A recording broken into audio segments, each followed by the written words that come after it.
ꯁꯤꯁꯨ ꯅꯩ ꯕꯤꯈꯥꯔ ꯑꯃ ꯗꯥꯎꯠ ꯇꯧꯈꯤ ꯂꯥꯛꯀꯗ꯭ꯔꯥ ꯂꯥꯛꯂꯣꯏꯔꯥ ꯈꯪꯗꯦ ꯆꯥꯛꯇꯤ ꯊꯣꯡꯒꯠꯂꯦ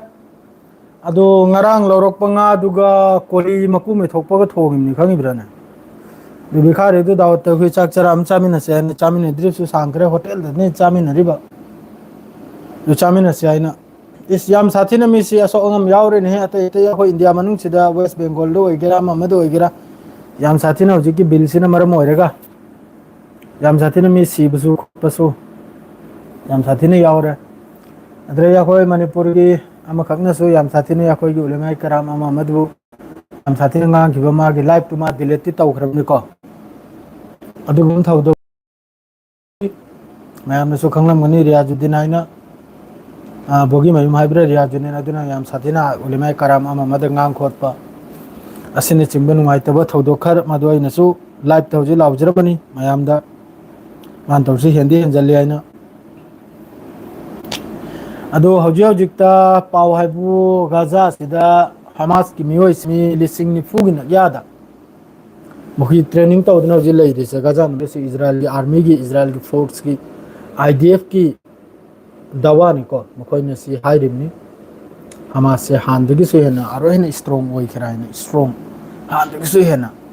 ꯑꯗꯣ ꯍꯧꯖꯤꯛ ꯃꯈꯣꯏ ꯍꯥꯏꯕꯕꯨ ꯑꯦꯝꯕꯨꯁ ꯇꯧꯔꯒ ꯂꯨꯝꯗꯨꯅ ꯂꯩꯔꯒ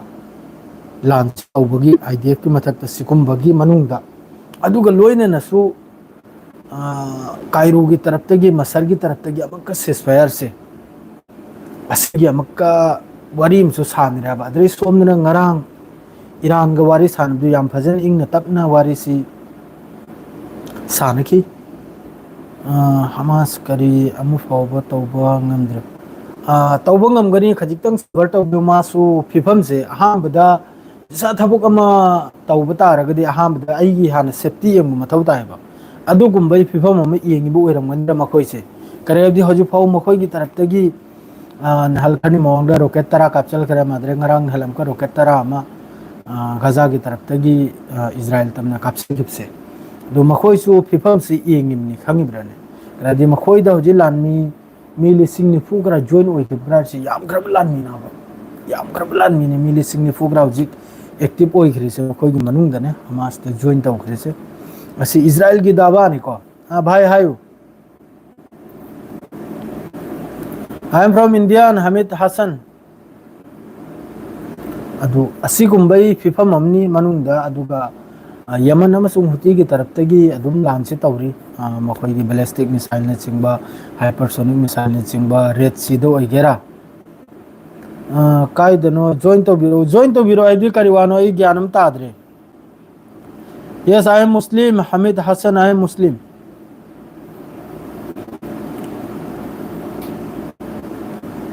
नुंगाइरिया लान पीना मेरे 805 हाई 804 कम तौरीगे 804 वालेकुम अस्सलाम वरहमतुल्लाहि वबरकातु मौलवी Zubair hi hi MIR 804 hi how are you hi hi दुरा दुम लेरब्रो बांग्लादेश भाई नहीं बांग्लादेशी नहीं आमियो बंगाली बुझे भाई जबर वालेकुम अस्सलाम हाना सलाम की पाउ जवाब मखैसे हाना पीखिगे आई हौजिक सऊदी अरब तनी इंशाल्लाह अदुनी हौजिक हाइबुबु हमास तसु याम साथिने एक्टिव ओइरे अदुगा गजा मनुंगदा अखोइगे अदुम सिदि अदुम ओइ ngasi su mi ka yamnani aduga sanadasु yamangi mthaksu US की तरफ तगी अदुम एयर स्ट्राइक से लिप ताबा यमन की सना की मथक्ता अदुगा बंगला पारेन गजा सिगे हौजी कनाम तलेते वालेकुम अस्सलाम नसीर भाई वालेकुम अस्सलाम गजा सिगी कराम तले गजा सिगे हाइबु या कोइना दुआ तो बि बसी सरा करिम तो उपाय लेते गजा के वादु हयेंग मक्के मथंगी वीक तसु ईरान का मक्का वारी सानदुन मदु ईरान की तरफ ते साफ आइखरे न्यूक्लियर की मरम वारी सानबे यानी अदुगा अतै अतै मिसाइल वगैरह मखोई बैलिस्टिक मिसाइल वगैरह अमम अदु अतै खुचुखलाई की मरमदा वारी सानरो यानी बस न्यूक्लियर की दमकता या कोई न्यूक्लियर या कोई सारोई बस न्यूक्लियर या कोई फैसिलिटी या कोई कारण अमा सिगी दमकता या कोई न्यूक्लियर से सीजननी अदुगा न्यूक्लियर बॉम्ब या कोई सारो याना ईरान की तरफ ते नहल ममांग वारी दुरा स्टेटमेंट से पीखरमनाबा अदुगा ईरान की मथक्ते जो सेंक्शन सेंक्शन या कोई अमेरिका की तरफ ते लगाइदना लेबदो अदु लौथोकपगी अदु महिदु कम तौबगी अदुगा हौजी हौजिक तसु गाजा मनुंग सिदा अदुम मी से मखोगी ग्राउंड ऑपरेशन होगेरा अमो होगेरा अदुम तत्तबिनी हौजिकसु सिदा मखोगी हौजिकी अल जजीरा ना हाइरिसिनबु मी सी याम साथिना कनम तौबगी वानी अद्रैदि मखोगी हौजिकता इजिप्ट कतर असिन चिंग मखोगी हौजिकी सिसायर अमो अमो ओइबगी असिगी माद्रैदि सोमनरबु मी तरुक अल तूफा हारिबु मफम सिदा वफादा अल तूफा हारिबु मफम सिदा वफादा मी तरुक कनम तौबु शहीद ओइबगी पाउनी माद्रैदि याम साथिना सोमनरबु फ्रांस की तरफ तगी मैक्रोन ने अखोगी फिलिस्तीन सिबु आजाद स्टेट हाइना डिक्लेयर तौबगी अदुगुंबै वाम पिरक्प कांदा नेतन्याहुगी मसाना अमेरिका दा फमलेगा याम साथिना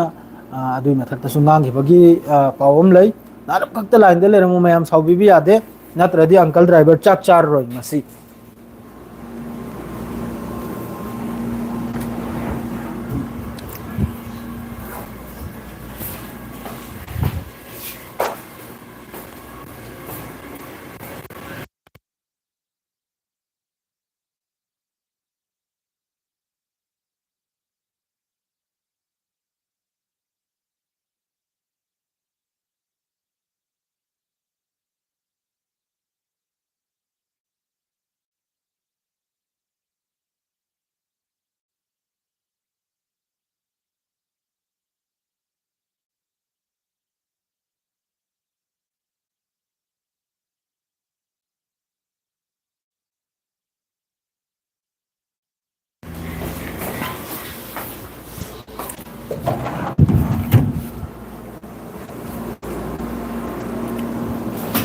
मैम वारो बिबी यादे मैम वारो बिबी यादे ये सांग यंग मुरिमनी साउबे यादे मैम कोली गंगा ग थोंगिए मादु अंकल दुसो हाई की चाक चराम तंग चामिन से आइना होटल दतनी इबानिंग ने सारे से नसी फना सांग ना मादु ngarang nga किलो मंगा गिन या अमखक लौरे ये मिर्गा अदु थोंगले कोली मकु में थोकपगा अदुनी अदु हौजी गजा सिगी मरमदा करी हाइने द गजा सिरा हौजी राफा से गजा दगी पूरा अलग तौखरे गाजा से रफा दगी पूरा अलग तौखरे सोमनो फिलाडेल्फी नेक्जरीन अद्रेदी सोमनो कोब्रा इब्रम कोई हौजी अनौबा कनोमम सेम खराबा असीना कम तो रेबदा हौजी पूरा गाजा से रफा से हौजी ग्राउंड ऑपरेशन अद्रेदी इजराइल की तरफ ते पाव खरम गा अजान सुलावरी ना खतना खो मयाम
ꯑꯗꯨꯗꯩꯗꯤ ꯁꯣꯝꯅꯅꯕꯨ ꯏꯖ꯭ꯔꯥꯏꯜꯒꯤ ꯃꯈꯣꯏꯒꯤ ꯗꯤꯐꯦꯟꯁ ꯃꯤꯅꯤꯁꯇꯔ ꯀꯥꯔꯠꯁ ꯍꯥꯏꯔꯤꯗꯣ ꯑꯗꯨꯅ ꯍꯧꯖꯤꯛꯀꯤ ꯔꯐꯥꯁꯤꯕꯨꯗꯤ ꯁꯨꯝ ꯑꯩꯈꯣꯏꯅ ꯑꯂꯛ ꯇꯧꯈ꯭ꯔꯦ ꯒꯖꯥꯗꯒꯤ ꯑꯗꯨꯒ ꯃꯥꯒꯤ ꯇꯔꯞꯇ ꯏꯁꯇꯦꯠꯃꯦꯟ ꯑꯃ ꯑꯔꯣꯏꯅ ꯂꯧꯁꯤꯟꯕ ꯒꯖꯥꯁꯦ ꯑꯔꯣꯏꯅ ꯂꯧꯁꯤꯟꯕ ꯖꯃꯤꯟꯁꯦ ꯑꯗꯨꯒ ꯆꯥꯎꯅ ꯒ꯭ꯔꯥꯎꯟ ꯑꯣꯄꯔꯦꯁꯟ ꯇꯧꯕ ꯑꯗꯨꯒꯨꯝꯕꯒꯤ ꯃꯑꯣꯡꯗꯅꯦ ꯍꯥꯏꯔꯤꯁꯦ ꯃꯗꯨꯗꯩꯗꯤ ꯁꯣꯝꯅꯅꯕꯨ ꯑꯃꯨꯛꯀ ꯃꯈꯣꯏꯅ ꯍꯥꯏꯔꯤꯁꯤꯅꯕꯨ 20 ꯃꯤꯇꯔ ꯑꯩꯈꯣꯏꯒꯤ ꯂꯩꯕꯥꯛ ꯃꯅꯨꯡꯗ 20 ꯃꯤꯇꯔ ꯗꯤꯞ ꯑꯩꯈꯣꯏꯒꯤ ꯃꯈꯥꯗ ꯃꯤꯇꯔ ꯃꯈꯥꯗ ꯃꯈꯣꯏꯅ ꯇꯥꯔꯅꯦꯜ ꯑꯃ ꯐꯪꯉꯤ ꯍꯥꯏ ꯑꯗꯣ ꯁꯥꯡꯕꯅꯕꯨ 100 ꯃꯤꯇꯔ ꯑꯗꯨ ꯃꯔꯨ ꯑꯣꯏꯅ ꯃꯗꯨꯃ ꯗꯤꯁꯇ꯭ꯔꯣꯏ IDFꯀꯤ ꯇꯔꯞꯇꯒꯤ ꯗꯤꯁꯇ꯭ꯔꯣꯏ ꯇꯧꯕꯒꯤ ꯄꯥꯎ ꯑꯃ ꯂꯥꯛꯏ ꯃꯁꯤ ꯃꯈꯣꯏꯒꯤ ꯇꯔꯅꯦꯜꯅꯤ ꯀꯩꯅꯣꯝꯒꯤ ꯍꯃꯥꯁꯀꯤ ꯍꯧꯖꯤꯛꯀꯤ ꯀꯩꯅꯣ ꯃꯅꯨꯡꯁꯤꯗ ꯐꯪꯕꯒꯤ ꯋꯥꯅꯤ ꯔꯐꯥ ꯃꯅꯨꯡꯁꯤꯗ ꯔꯐꯥꯁꯤꯗ ꯍꯧꯖꯤꯛ ꯌꯥꯝ ꯁꯥꯊꯤꯅ ꯂꯩꯕꯥꯛ ꯃꯅꯨꯡꯁꯤꯗ ꯑꯩꯈꯣꯏꯒꯤ ꯈꯣꯠꯇꯣꯛꯇꯅ ꯃꯈꯣꯏꯒꯤ ꯕꯨꯜꯗꯣꯖꯔ ꯑꯣꯏꯒꯦꯔꯥ ꯑꯃ ꯑꯣꯏꯒꯦꯔꯥ ꯑꯁꯤꯅ ꯌꯥꯝ ꯁꯥꯊꯤꯅ ꯒ꯭ꯔꯥꯎꯟ ꯑꯣꯄꯔꯦꯁꯟꯁꯦ ꯇꯧꯔꯦꯕ ꯑꯗꯨꯒ ꯑꯃꯨꯛꯀ ꯃꯈꯣꯏꯒꯤ ꯗꯤꯐꯦꯟꯁ ꯃꯤꯅꯤꯁꯇꯔ ꯀꯔꯠꯁꯤꯅ ꯍꯥꯏꯔꯤꯕꯅꯕꯨ ꯑꯔꯣꯏ ꯍꯦꯟꯅ ꯑꯥꯏꯁꯣꯂꯦꯠ ꯑꯔꯣꯏ ꯍꯦꯟꯅ ꯂꯧꯁꯤꯟꯕ ꯃꯥꯗ꯭ꯔꯤꯗꯤ ꯒꯖꯥꯁꯦ ꯑꯔꯣꯏ ꯍꯦꯟꯅ ꯊꯛꯆꯟꯗꯅ ꯃꯅꯨꯡꯁꯤꯗꯅꯦ ꯑꯩꯈꯣꯏꯒꯤ ꯒ꯭ꯔꯥꯎꯟ ꯑꯣꯄꯔꯦꯁꯟꯁꯦ ꯁꯤ ꯇꯧꯅꯕ ꯑꯁꯤꯒꯤ ꯃꯑꯣꯡꯗꯅꯤ ꯃꯥꯅ ꯍꯧꯖꯤꯛꯀꯤ ꯀꯩꯅꯣꯝ ꯇꯧꯔꯤꯁꯦ ꯑꯗꯩꯗꯤ ꯌꯃꯟꯒꯤ ꯇꯔꯞꯇꯒꯤ ꯕꯦꯂꯤꯁꯇꯤꯛ ꯃꯤꯁꯥꯏꯜ ꯑꯅꯤꯅꯤ ꯁꯦꯟꯇ꯭ꯔꯦꯜ ꯏꯖ꯭ꯔꯥꯏꯜ ꯇꯝꯅ ꯀꯥꯞꯁꯤꯜꯂꯛꯏꯁꯦ ꯑꯁꯤ IDFꯀꯤ ꯇꯔꯞꯇꯒꯤ ꯏꯖ꯭ꯔꯥꯏꯜꯒꯤ ꯇꯔꯞꯇꯒꯤ ꯍꯥꯏꯔꯤ ꯃꯈꯣꯏꯅ ꯏꯟꯇꯔꯁꯦꯞ ꯇꯧꯏ ꯍꯥꯏꯅ ꯑꯗꯨ ꯌꯃꯟꯅꯗꯤ ꯍꯥꯏꯔꯤ ꯃꯈꯣꯏꯒꯤꯁꯨ ꯇꯥꯔꯒꯦꯠꯇꯨꯗ ꯃꯈꯣꯏꯒꯤ ꯀꯩꯅꯣꯝꯁꯦ ꯇꯥꯏ ꯍꯥꯏꯅ ꯑꯗꯨꯒ ꯏꯖ꯭ꯔꯥꯏꯜꯒꯤ ꯃꯅꯨꯡꯗꯒꯤ ꯄꯥꯎꯁꯦ ꯃꯤꯁꯥꯏꯜ ꯀꯌꯥꯝ ꯀꯥꯞꯁꯤꯜꯂꯛꯏꯕꯅꯣ ꯀꯌꯥꯝ ꯏꯟꯇꯔꯁꯦꯞ ꯇꯧꯔꯤꯕꯅꯣ ꯀꯌꯥꯝ ꯃꯈꯥꯗ ꯇꯥꯈꯤꯕꯅꯣ ꯑꯁꯤ ꯏꯖ꯭ꯔꯥꯏꯜꯒꯤ ꯇꯔꯞꯇ ꯁꯤꯒꯤ ꯄꯥꯎꯁꯤ ꯐꯣꯡꯗꯣꯔꯛꯇꯕ ꯑꯃꯨꯛ ꯐꯥꯎꯕ ꯑꯗꯩꯗꯤ ꯂꯣꯏꯅꯃꯛ ꯍꯦꯟꯅ ꯏꯝꯄꯣꯔꯇꯦꯟ ꯑꯣꯏꯕ ꯑꯃ ꯍꯧꯖꯤꯛ ꯌꯨꯔꯣꯞ ꯑꯣꯏꯒꯦꯔꯥ ꯏꯖ꯭ꯔꯥꯏꯜ ꯑꯣꯏꯒꯦꯔꯥ ꯌꯥꯝ ꯁꯥꯊꯤꯅ ꯍꯧꯖꯤꯛ ꯑꯩꯈꯣꯏꯒꯤ ꯁꯤꯁ ꯐꯌꯥꯔ ꯑꯃꯁꯨꯡ ꯑꯗꯩꯗꯤ ꯏꯖ꯭ꯔꯥꯏꯜ ꯃꯅꯨꯡꯒꯤꯅꯤ ꯁꯤ ꯏꯖ꯭ꯔꯥꯏꯜ ꯃꯅꯨꯡꯗ ꯌꯥꯝ ꯆꯥꯎꯅ ꯖꯤꯁ ꯇꯔꯥ ꯍꯧꯖꯤꯛ ꯑꯇꯩ ꯑꯇꯩꯗꯤ ꯑꯩꯈꯣꯏꯅ ꯍꯧꯖꯤꯛ ꯋꯛ ꯕꯤꯜꯒꯤ ꯄ꯭ꯔꯣꯇꯦꯁ ꯇꯧꯔꯤꯁꯨ ꯏꯖ꯭ꯔꯥꯏꯜ ꯃꯅꯨꯡꯁꯤꯗ ꯌꯥꯝꯅ ꯆꯥꯎꯅ ꯄ꯭ꯔꯣꯇꯦꯁꯁꯦ ꯇꯧꯔꯦꯕ ꯑꯗꯨꯒ ꯂꯣꯏꯅꯅ ꯏꯖ꯭ꯔꯥꯏꯜꯒꯤ ꯃꯈꯣꯏꯒꯤ ꯔꯤꯖꯥꯕꯇ ꯂꯩꯕ ꯃꯈꯣꯏꯒꯤ ꯏꯌꯥꯔ ꯐꯣꯔꯁꯇ ꯃꯗꯩꯗꯤ IDFꯇ ꯑꯃꯗ ꯂꯩꯕ ꯃꯤꯑꯣꯏ 1,000,000 ꯃꯊꯛꯇ ꯃꯤꯑꯣꯏ 1,000,000 ꯃꯊꯛꯇ ꯐꯣꯔꯁꯇ ꯂꯩꯕ ꯑꯁꯤ ꯃꯈꯩꯁꯤ ꯍꯟꯗꯅ ꯑꯃꯨꯛꯀ ꯍꯧꯖꯤꯛ ꯒꯖꯥꯁꯤꯗ ꯆꯪꯉꯨ ꯍꯥꯏꯕ ꯌꯥꯗ꯭ꯔꯦ ꯃꯈꯣꯏꯁꯦ ꯂꯥꯟꯗꯒꯤ ꯃꯈꯣꯏꯁꯦ ꯁꯦꯂꯦꯟꯗꯔ ꯇꯧꯕꯒꯨꯝꯕꯅꯤ ꯒꯖꯥꯁꯤꯗ ꯍꯧꯖꯤꯛ ꯑꯊꯨꯕꯗ ꯑꯗꯨꯒ ꯃꯈꯣꯏꯅ ꯍꯥꯏꯔꯤꯁꯤꯅꯕꯨ ꯂꯥꯟꯁꯤ ꯂꯦꯞꯄ ꯁꯤꯁꯐꯥꯌꯔ ꯇꯧꯕ ꯑꯗꯨꯒ ꯍꯣꯁꯇꯦꯖꯦꯁ ꯗꯤꯜꯁꯦ ꯑꯁꯤ ꯑꯃꯨꯛꯀ ꯇꯧꯕ ꯑꯗꯣ ꯍꯃꯥꯁꯀꯤ ꯇꯔꯞꯇꯒꯤꯁꯨ ꯏꯁꯇꯦꯠꯃꯦꯟ ꯂꯥꯛꯏ ꯍꯣꯁꯇꯦꯖꯦꯁ ꯗꯤꯜ ꯑꯩꯈꯣꯏ ꯍꯧꯖꯤꯛꯁꯨ ꯔꯦꯗꯤꯅꯤ ꯂꯥꯟ ꯂꯦꯞꯄ ꯃꯥꯗꯩꯗꯤ ꯑꯩꯈꯣꯏꯒꯤ ꯁꯤꯁꯐꯥꯌꯔ ꯍꯧꯖꯤꯛꯁꯨ ꯑꯩꯈꯣꯏ ꯔꯦꯗꯤꯅꯤ ꯕꯁ ꯅꯦꯇꯟ ꯌꯥꯍꯨꯅ ꯂꯥꯟꯁꯤ ꯂꯦꯞꯄ ꯄꯥꯝꯗꯦ ꯀꯔꯤꯒꯤ ꯍꯥꯏꯗꯤ ꯂꯥꯟꯁꯤ ꯂꯦꯞꯄ ꯇꯥꯔꯒꯗꯤ ꯃꯥꯏ ꯃꯊꯛꯇ ꯖꯣꯕ ꯀꯦꯁ ꯑꯣꯏꯔꯤꯗꯣ ꯃꯥꯏ ꯃꯊꯛꯇ ꯍꯧꯖꯤꯛ ꯀꯣꯔꯠꯇ ꯑꯣꯏꯒꯦꯔꯥ ꯅ ꯀꯣꯔꯠꯇ ꯑꯣꯏꯒꯦꯔꯥ ꯑꯃꯗ ꯑꯣꯏꯒꯦꯔꯥ ꯑꯗꯣ ꯑꯃꯨꯛꯀ ꯂꯥꯟꯗꯨ ꯉꯁꯥꯏ ꯋꯥꯔꯤꯗꯨ ꯁꯥꯡꯊꯔꯛꯑꯅꯤꯗꯣ ꯑꯗꯨꯒꯤ ꯋꯥꯔꯤꯗꯨ ꯁꯥꯡꯊꯔꯛꯇꯅꯕ ꯍꯥꯏꯅ ꯎꯜꯖꯥꯏꯗꯅ ꯊꯝꯃꯤꯕꯅꯕ ꯀꯩꯅꯣ ꯃꯅꯨꯡꯁꯤꯗ ꯃꯤꯆꯝ ꯃꯌꯥꯝꯁꯦ ꯍꯥꯠꯇꯣꯛꯇꯅ ꯑꯗꯩꯗꯤ ꯏꯌꯥꯔ ꯏꯁꯇ꯭ꯔꯥꯏꯛ ꯑꯣꯏꯒꯦꯔꯥ ꯑꯃ ꯑꯣꯏꯒꯦꯔꯥ ꯑꯗꯩꯗꯤ ꯃꯥꯅ ꯌꯥꯝꯅ ꯆꯥꯎꯅ ꯋꯥꯈꯜꯁꯤ ꯂꯩꯔꯝꯕꯅꯕꯨ ꯍꯧꯖꯤꯛ ꯏꯔꯥꯟꯒ ꯑꯃꯦꯔꯤꯀꯥꯒ ꯋꯥꯔꯤ ꯁꯥꯟꯅꯔꯤꯁꯦ ꯃꯥꯅ ꯈꯜꯕꯗꯨꯅꯕꯨ ꯍꯦꯛꯇ ꯃꯥ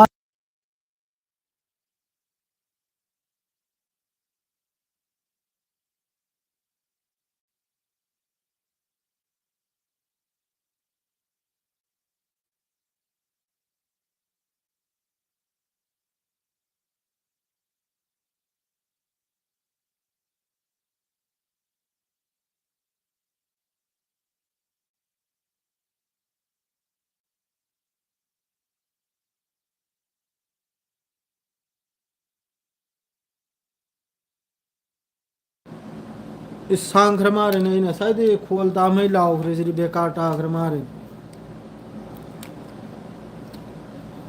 ꯃꯥꯏꯛ ꯑꯍꯤ ꯀꯩꯅꯣꯝ ꯑꯣꯏꯈ꯭ꯔꯤꯕꯅꯤ ꯑꯗꯣ ꯍꯧꯖꯤꯛ ꯏꯔꯥꯟꯒꯤ ꯃꯊꯛꯇ ꯁꯦꯟꯁꯟꯁꯦ ꯃꯁꯤ ꯍꯇꯥꯏꯅꯕ ꯑꯃꯦꯔꯤꯀꯥꯅꯁꯨ ꯊꯝꯂꯛꯄ ꯃꯈꯣꯏꯒꯤ ꯃꯊꯛꯇ ꯄꯥꯕꯟꯗꯤ ꯃꯈꯩꯁꯦ ꯑꯁꯤ ꯍꯇꯥꯏꯅꯕ ꯍꯧꯖꯤꯛꯀꯤ ꯁꯤꯁꯐꯥꯌꯔꯁꯨ ꯋꯥꯔꯤꯁꯤ ꯁꯥꯟꯅꯔꯤꯕꯅꯦꯕ ꯑꯗꯨꯒ ꯑꯊꯨꯕꯗ ꯍꯧꯖꯤꯛ ꯋꯥꯔꯤꯁꯦ ꯇꯪꯈꯥꯏ ꯑꯃ ꯏꯖ꯭ꯔꯥꯏꯜꯅ ꯈꯜꯂꯝꯕꯅꯕꯨ ꯑꯃꯦꯔꯤꯀꯥꯁꯤꯕꯨ ꯈꯖꯤꯛꯇꯪ ꯐꯔꯛ ꯀꯥꯏꯔꯒ ꯑꯗꯨꯒ ꯏꯔꯥꯟꯒꯤ ꯃꯊꯛꯁꯤꯗ ꯑꯃꯦꯔꯤꯀꯥꯁꯨ ꯀꯤꯔꯤꯕꯅꯤ ꯏꯔꯥꯟꯒꯤ ꯃꯊꯛꯁꯤꯗ ꯍꯦꯛꯇ ꯂꯥꯟ ꯇꯧꯕꯁꯦ ꯀꯔꯤꯒꯤꯗꯤ ꯃꯤꯗꯜ ꯏꯁꯇ ꯂꯩꯔꯤꯕ ꯖꯣ ꯃꯥꯒꯤ ꯕꯦꯁ ꯃꯈꯩꯁꯦ ꯏꯔꯥꯟꯅ ꯂꯥꯟꯐꯪ ꯌꯥꯕ ꯏꯔꯥꯟꯒꯤ ꯍꯧꯖꯤꯛꯀꯤ ꯃꯤꯁꯥꯏꯜ ꯑꯁꯤꯅ ꯂꯣꯏꯅ ꯂꯥꯟꯐꯪ ꯌꯥꯕ ꯑꯗꯨꯅ ꯃꯥꯁꯨ ꯀꯤꯔꯤꯕꯅꯦꯕ ꯏꯔꯥꯟꯒꯤ ꯃꯊꯛꯁꯤꯗ ꯍꯦꯛꯇ ꯂꯥꯟ ꯇꯧꯕꯁꯦ ꯃꯥꯁꯨ ꯍꯦꯛꯇ ꯀꯤꯔꯤꯕꯅ ꯋꯥꯂꯦꯀꯨꯝ ꯑꯁꯂꯥꯝ ꯑꯗꯨꯅ ꯏꯖ꯭ꯔꯥꯏꯜꯒꯤ ꯄꯨꯔꯥ ꯃꯥꯏꯁꯦ ꯑꯗꯨꯗꯒꯤꯁꯨ ꯊꯤꯗꯅ ꯂꯥꯛꯈ꯭ꯔꯕꯅꯦꯕ ꯃꯥꯅ ꯈꯜꯕꯅꯕꯨ ꯍꯦꯛꯇ ꯑꯃꯦꯔꯤꯀꯥꯕꯨ ꯈꯔ ꯊꯧꯒꯠ ꯈꯣꯠꯀꯠꯂꯒ ꯏꯔꯥꯟꯒꯤ ꯃꯊꯛꯁꯤꯗ ꯍꯦꯛꯇ ꯂꯥꯟꯁꯦ ꯇꯧꯔꯒ ꯑꯗꯨꯅꯤ ꯃꯥꯗ꯭ꯔꯦ ꯁꯣꯝꯗꯅꯕꯨ ꯔꯥꯁꯤꯌꯥꯒꯤ ꯇꯔꯞꯇ ꯌꯥꯝꯅ ꯆꯥꯎꯔꯕ ꯌꯨꯀ꯭ꯔꯦꯟꯒꯤ ꯃꯊꯛꯇ ꯃꯤ 30 ꯑꯗꯨꯅ ꯃꯈꯣꯏꯒꯤ ꯈ꯭ꯔꯤꯁꯃꯥꯁꯀꯤ ꯈ꯭ꯔꯤꯁꯇꯦꯟꯒꯤ ꯃꯈꯣꯏꯒꯤ ꯀꯔꯤꯒꯨꯝꯕ ꯃꯈꯣꯏꯒꯤ ꯐꯪꯁꯟꯒꯨꯝꯕ ꯑꯃ ꯂꯩ ꯃꯥꯔꯦ ꯑꯗꯨꯒꯤ ꯃꯊꯛꯇ ꯃꯤꯁꯇꯦꯛ ꯑꯣꯏꯗꯅ ꯑꯦꯇꯦꯛꯁꯤ ꯑꯣꯏꯈ꯭ꯔꯤꯕꯅꯤ ꯍꯥꯏꯅ ꯑꯗꯨꯒꯨꯝꯕ ꯏꯁꯇꯦꯠꯃꯦꯟ ꯑꯃꯁꯨ ꯀꯩꯅꯣꯝꯒꯤ ꯇꯔꯞꯇ ꯔꯥꯁꯤꯌꯥꯒꯤ ꯇꯔꯞꯇꯒꯤꯁꯨ ꯃꯥꯗꯨ ꯇ꯭ꯔꯝꯅ ꯍꯥꯏꯔꯝꯕ ꯄꯨꯝꯅꯃꯛꯇꯣ ꯂꯣꯏꯅ ꯐꯦꯜ ꯑꯣꯏꯈ꯭ꯔꯦ ꯔꯥꯁꯤꯌꯥꯒꯤ ꯂꯥꯟ ꯂꯦꯞꯍꯜꯒꯅꯤ ꯍꯃꯥꯁꯀꯤ ꯂꯥꯟ ꯂꯦꯞꯍꯜꯒꯅꯤ ꯑꯃ ꯂꯦꯞꯍꯜꯒꯅꯤ ꯍꯥꯏꯅ ꯃꯗꯩꯗꯤ ꯑꯃꯦꯔꯤꯀꯥꯒꯤ ꯇꯔꯞꯇꯒꯤꯁꯨ ꯏꯁꯇꯦꯠꯃꯦꯟꯁꯦ ꯑꯗꯨꯝ ꯃꯊꯪ ꯍꯥꯏꯕꯗꯤ ꯀꯔꯤꯒꯤ ꯍꯥꯏꯕꯗꯤ ꯃꯥꯅ ꯍꯧꯖꯤꯛ ꯈꯨꯠꯁꯨ ꯈꯨꯠꯂꯥꯏꯁꯦ ꯄꯤꯔꯤꯕꯅꯤꯗꯣ ꯏꯖ꯭ꯔꯥꯏꯜꯗ इजराइल खुजु खुलाई पीरिमनी अदुई मथक्ते यमन के मथक्ते एयर स्ट्राइक तौरिमनी असिने मरम ओरगे सोमदा ताइवान दना बोम का चाइना ना चंगजल इमने ताइवान से लौजल बगी अदु ताइवान सु कलबता रदि मा सोमदसु हुती रोंग सु मा कम से लान तौने अदु माई खुजु खुलाई माद्रे दि मागी सेन थुम से याम साथीना मांग बगी पावना बो मखोगी हुजिकी कनुमलुम दे हाइरे इसे मखोगी पेंटागन दे हुजि महि रिपोर्ट थोकले इसे कने दि सोमदा हुती दसु काबक सांग ले माने लान तौरिसे अदु हुती दसु मा ngамब्रसु ngamde अदुगा सोमदा हमास पुसु फनसांगे हमास पु लोइजलगनी हप्ता अमतनी मरनी तनी हमास से पूरा गजा दगी मांगल गिनाना माना लाउरम से अदु हजुक फावबा गजा दसु लान ngamde गजा द सीरीज बस मिचम खक्तनी सिदा हमास की मियम फाव याव नते हमास की मियम फाव याव नते सीरीज बस सीरीज मिचम अंगतनी फिलिस्तीनी मिचम अंगतनी ngaranggi etek tuda mioi taruk masinaw brother मियोय तरुक अदुग लोगे द मी मापल नि सहिद और से इमुंग अंगखते की मियोय तरुक ब्रदर लोइना मसी मनाव हदि मयाम ब मनाव अपि अपि पा अदु याव न मी मापल अपुल बद गाजा मनुंग द इजराइल की एयर स्ट्राइक द सीरीज से अदरेदि सोमन वेस्ट बैंक द मखोय गी हौजि की क्रॉसिंग तो द मियोय अनीम ग फिलिस्तीनी मियोय अनीम ग मखोय न फाजल ले असुम तो दना पावसे मयाम नि अदु गाजा मनुंग से दि अदुम सीधना सोशल मीडिया दना कांगलू अमनबु अखोगी जिहाद की कनुम लाव थोखरे अदु लाव थोखरा ने यमु सिदा अतै मागा थंगनबा कंट्री मखैसे यावदे दे ता ओइदि अदुम सिदा मयाम बु तहन जरिसिनी जुबेर भाई सेंगना हबदा नुंगाइते अतै ने लावरि मखैसे इजराइल की मियोय अदुक सी खरे हमास ना अदुक हात खरे अदु तो खरा दो लोइने ने बेकार वांगांग तने सेंगना हबदा हमास गाजा दा बस सीरी से फिलिस्तीनी मियोय मांग खतनी सिदा अतै कनामत सीब नते बस मोय मिग्रा कनामत सीब नते कोई मितनी सीरी से फिलिस्तीनी मियोय मांग तनी अदुगा अतै कंट्री मगैजना लेब लेगा दुम चोंगना फन इसै तादना दुम लैरमनी खांगिब्रने कनामत मतेंग तौखिद्रमी नही 18 मार्च तगी हजु फावदा गाजा मनुंग पोना मसंगदि लोइरे लोइना ब्लॉक नि फिलाडेल्फिया कॉरिडोर हजिकी मसरदे चंगलाई बिलंबी से लोइना बन्नी कराई दे कनी करम ब क्रॉस तौरगे सकने हारो करी क्रॉस तो थंगने देश में खैसिनसु करिंत असिगी मरमदो वा मंगांगदे असिगी मरमदने वा मनैन दे होय असिगी करिम चिंता लेब नते सुयाम मी सिरसे नोंमै दिनदे कंपलसरी मी चाम सिरिमनी मी चाम सहित ओइरिमनी गजा मनुंग सिदा नहाने नुपीने अंगांग ने अहल ने लमने मी चाम असि लोइने इंगना लेरिमनी तुर्की ओइगेरा कतर ओइगेरा दुबई ओइगेरा इखोइने लेरिसि ओइगेरा ओमान ओइगेरा पाकिस्तान ओइगेरा लोइने इंगना लेरिमनी बस हौजिक हाबुबु बांग्लादेश त खजितंग प्रोटेस्ट तौरी माद्रे इंडिया द सुम मफम खरदा माद्रे दि सोम यूरोप त याम साथिन तौरी अदुगा गाजा इजराइल मनुंग द प्रोटेस्ट तौरी अथुब द लाम ले पॉइंट सेंग ना द कनाम द वांगांग मनते बस अइने सिदे खजितंग लाउजरि सिनी अमा अदुनी लोयरे माद्रे दि अमा न्यूज़ खरम दगा यूट्यूब खरम दगा लोयरे ते करिम त लाउजम नते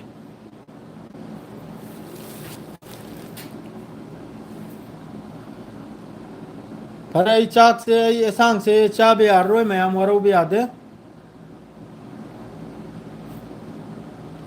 अंकल तो और लाकनी अदुगा अंकल का तुम थोक ले गवारी दो ते तो सांग रची माद्रे दी हजी प्रोटेस्ट से जो मी याम साथी ना वेस्ट बंगाल में मी याम साथी ने सीबगी सोकपगी याम साथी ने कानून ले अदु आई ना हाई जिनिंग बाद्रे दी इंपॉर्टेंट होय बुवाम का नाल ममांग इधर मणिपुर ने याम साथी ने माई पागल गिरा होजी या कोई सिलचर लोम दगी या कोई कासार कोरिंगबो हाइला गांधी कोई लेरिबो अखोई मरो लोल मखैसे याम साथी ने याम चावना प्रोटेस्ट से हजिक तौरी वर्क बिल सिगी मरमदा याम साथी ने अखोई सिलचर मनुंग से देने याम साथी ने नाइरी हजिक मणिपुर दगी सो आरो हेल करे हजिक त अखोई हजिक कासार अखोई की आसाम दा हजिक तौरी इसे याम साथी ने याम चावना प्रोटेस्ट तौरनी मरो लोल बने माद्रे या कोई मैतै पांगने पुन्न सी पसकान दि वगैरह अमो वगैरह याम चावना प्रोटेस्ट से तौरी वर्क बिल सिगी मरमदा तो इंशाल्लाह या कोई सोइद मकी माई पाकनी असी हरगा दुम लोइजरगे करगा दे ये सांग से चार रोय नत्रदि अखोय होरे चरा से लनी नि उबुम लेरे होटल चार ब्लागी रनी अदर मया मरो बिबिया दे दुआ तो उसी मया अदु खक्तनी दुआ से हमेशा याम जरूरी अल्लाह दम के इसिंग भाव लेते गाजा दा हुजिक सेंग नाइदा इसिंग चानिंगाय थकनिंगाय हिदाक लांगदक माद्रे मखोय नौजी एटेक तोरजी बस हॉस्पिटल हुजिक अल्लाह हली हरब हॉस्पिटल पूरा डिस्ट्रॉय तौखरे अदुन लंबी दा गली दा मोहयगी हिफम दुगा लोगे दा हुजिक डॉक्टर भाव लेत्रे सेंग नाइदा डॉक्टर भाव लेखित्रे सेंग नाइदा लोइन मखोयना हौजी अदुगुम मफम सिदनी मखोयना एटेक तौरसे लान तौरसे दुआ तो बसरा अतै मखैजरे लोइन मित तुमले सिगी मरमदे यामना ngangusu yade somda sengna haibda aduna akhoi duwa to bisara karim to upai lete Palestine gi damakta asi arga loijrage assalamu alaikum